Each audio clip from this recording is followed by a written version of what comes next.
कहानी की शुरुआत में हम एक लड़के को देखते हैं जिसका नाम ताशी है। वो बहुत टाइम बाद अपने पुश्तैनी घर में वापस आया है। इसके दादा की मौत हो चुकी है और वो अकेला वारिस है इस पूरी जायदाद का।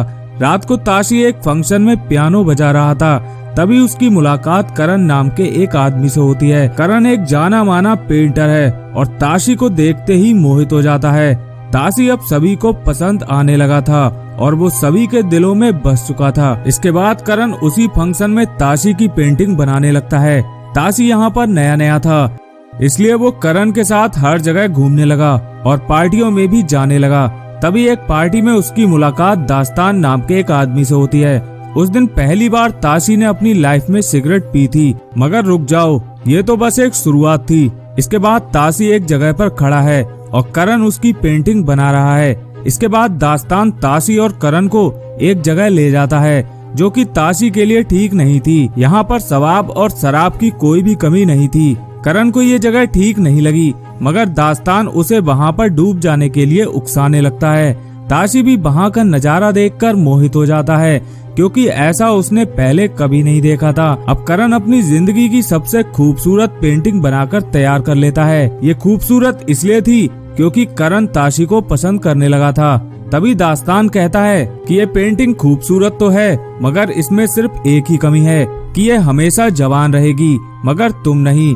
ये सुनकर ताशी ख्यालों में खो जाता है। अगले दिन ताशी अपनी शराब और शबाब की प्यास बुझाने फिर से उसी जगह पर जाता है।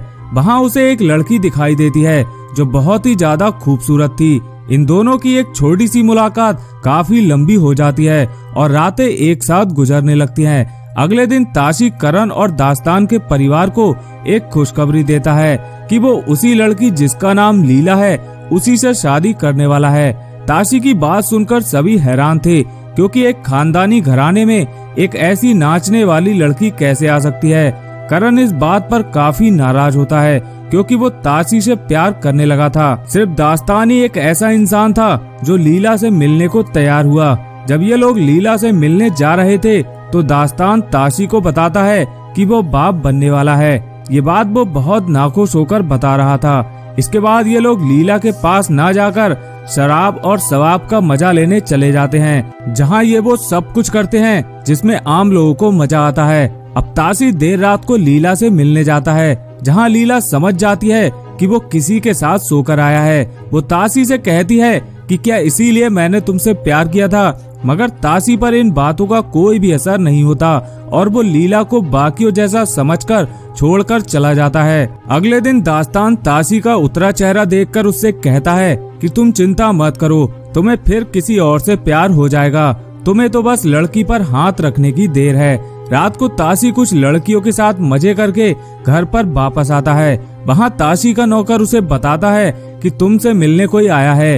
ये लीला का भाई था, जो ताशी को बताता है कि तुम्हारे धोखे की वजह से लीला ने खुद को खत्म कर लिया, और इतना ही नहीं, उसके पेट में तुम्हारा बच्चा भी था।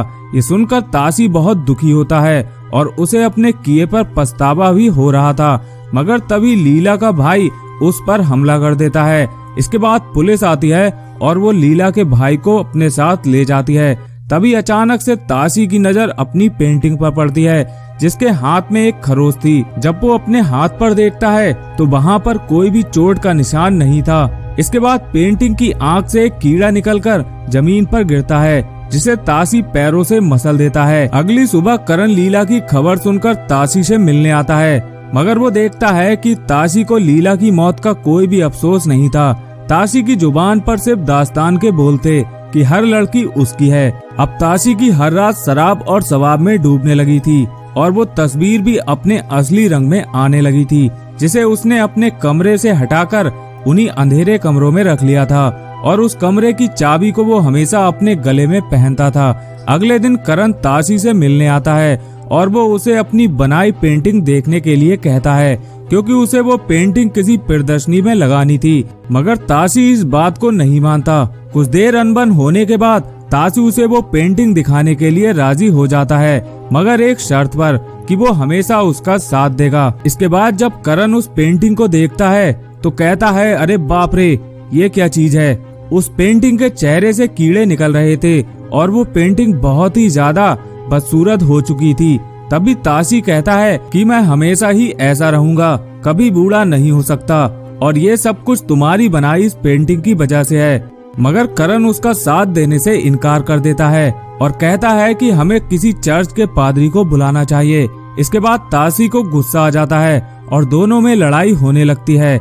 इसी दौरान ताशी करण को मारकर उसकी लाश को पानी में फेंक देता है। जब करण की लाश बरामद होती है तो ताशी बड़ी शराफत के साथ उसके अंतिम संस्कार में शामिल होता है। अब ताशी कुछ दिनों के लिए शहर से बाहर जाना चाहता था क्योंकि पुलिस करण के कातिल को खोज रही थी। वो दास्तान से कहता है कि तुम भी मेरे साथ चलो, मगर दास्तान भी ताशी की हरकतों की वजह से उससे डरने लगा था और ताशी के साथ जाने से मना कर देता है। उधर ताशी अकेले ही शहर से बाहर चला जाता है और वहाँ से दास्तान को अजीब अजीब चिट्ठियाँ लिखता है। दास्तान मन ही मन सोचता है कि जो कुछ उसने किया है उसकी सजा एक ना एक दिन उसे जरूर मिलेगी। तभी हम 21 साल बाद का सीन देखते हैं जहाँ ताशी वापस आ चुका था और वो बिल्कुल वैसा ही था जैसा गया था, खूबसूरत और जवान। उसे देखकर सभी लोग हैरान थे कि आखिर ऐसा कैसे हो सकता है। रात को दास्तान ताशी से पूछता है कि आखिर वो अभी तक इतना जवान कैसे है। ताशी उससे कहता है कि अगर मैंने तुम्हें ये बता दिया तो तुम्हें मरना होगा। इसके बाद ताशी फिर से उन्हीं बदनाम गलियों में जाने लगता है और खुद को उन्हीं लोगों जैसा लाचार महसूस करता है। एक दिन ताशी लीला की कब्र पर जाता है क्योंकि उसे आज लीला की बहुत याद आ रही थी। वो वहाँ बैठकर उससे माफी मांगता है। उधर लीला का भाई भी अब सजा काटकर बाहर आ चुका था और वो ताशी को मारने की फिराक में था, मगर ताशी किसी तरह वहाँ से बचकर भाग जाता है। अगले दिन ताशी से मिलने दास्तान की बेटी आती है, जिसे लेकर दास्तान पहले से ही डरा हुआ था क्योंकि अपने किए की सजा इसी जन्म में भुगतनी पड़ती है। दास्तान की बेटी एलिजाबेथ भी ताशी की तरफ अट्रैक्ट होने लगी थी क्योंकि वो भी काफी सुंदर और खूबसूरत थी। अब ताशी को हर जगह अपने किए हुए पाप नजर आ रहे थे और साथ ही उसे वो कमरा भी नजर आ रहा था जहाँ पर वो पेंटिंग आज भी है। वो इन सब से छुटकारा पाना चाहता था, इसीलिए वो चर्च में अपने गुनाहों की माफी मांगने जाता है। इसी बीच एक बार फिर से लीला का भाई ताशी को मारने की कोशिश करता है, मगर इस बार वो ट्रेन के नीचे आकर मारा जाता है। अब यहाँ पर ऐसा लगता है कि जैसे मानो मौत भी ताशी से डरने लगी हो। वो रात को भीगता हुआ एलिजाबेथ के घर पर पहुँचता है क्योंकि एलिजाबेथ ही थी जिसे वो अपने मन की बात बता सकता था, मगर उससे पहले वो कुछ कह पाता वो बेहोश होकर जमीन पर गिर जाता है। अगले दिन दास्तान ताशी को अपने घर में देखकर काफी नाराज होता है क्योंकि उसी ने ताशी को अलग अलग लड़कियों के साथ अय्याशी करना सिखाया था और वो आज उसी की बेटी तक पहुंच चुका था। इसके बाद दास्तान ताशी की जासूसी शुरू कर देता है। उसे ताशी के पुराने नौकर से उसी कमरे के बारे में पता चलता है जिसमें सभी राज दफन हैं। दास्तान पैसे देकर उस कमरे की एक दूसरी चाबी बनवा लेता है। अब रात को दास्तान एक पार्टी रखता है जिसमें सभी लोग आए हुए थे। तभी दास्तान सबको वहीं पर छोड़कर ताशी के घर जाता है जहां पर वो कमरा था। उधर ताशी भी दास्तान को पार्टी में ना देखकर समझ जाता है और अपने घर की तरफ भागता है। कमरे में दास्तान को कुछ ऐसा दिखाई देता है जो कि किसी अजूबे से कम नहीं था। वहाँ पर ताशी की वही पेंटिंग थी, मगर वो पेंटिंग तो बिल्कुल भी नहीं लग रही थी। ऐसा लग रहा था मानो वो बिल्कुल रियल हो। तभी वहाँ ताशी आ जाता है और दोनों में काफी ज्यादा लड़ाई होती है। तभी ताशी कहता है कि मैं अब वो नहीं हूँ जो पहले था और तुमने मुझे ऐसा बनाया है। इसके बाद ताशी दास्तान को मारने वाला था, मगर तभी वहाँ एलिजाबेथ आ जाती है जिसका फायदा उठाकर दास्तान उस पेंटिंग को आग लगा देता है और वो पेंटिंग लंबी लंबी लपटों के साथ जलने लगती है। तभी दास्तान दरवाजे के बाहर से ही दरवाजे को बंद कर देता है। इसी बीच वहाँ पर एलिजाबेथ भी आ जाती है। ताशी उसे एक पल देखता है और हाथ छुड़ाकर अंदर चला जाता है। अब वो भी उस पेंटिंग की तरह जलने लगा था और उसे अपने सारे गुनाह याद आ रहे थे। इसके बाद हम कुछ टाइम बाद का सीन देखते हैं जहां इस हादसे के बाद एलिजाबेथ अपने पिता के साथ नहीं रहती।